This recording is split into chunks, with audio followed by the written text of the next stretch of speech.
छोटा मार बड़ी सिहरो हकई जीजा जोबाना हमार पीछा करिया से जी धना एक छोटा मार ढोली पर पूरी बेला जीजा होली में एक टिप्पा ले लाए जीजा होली में एक टिप्पा ले लाए जीजा लहंगा के चीज से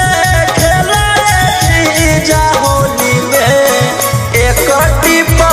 ले लाए जीजा होली में एक टिप्पा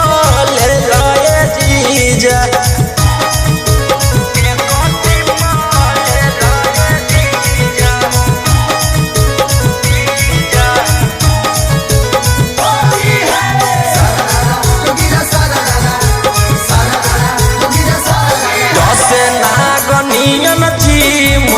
चोलिया के डोरी बीख चढ़ल जाहै जी राजा रौशन दुनो मोरी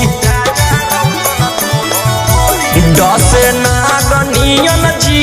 मोर चोलिया के डोरी बीख चढ़ल जाहै जी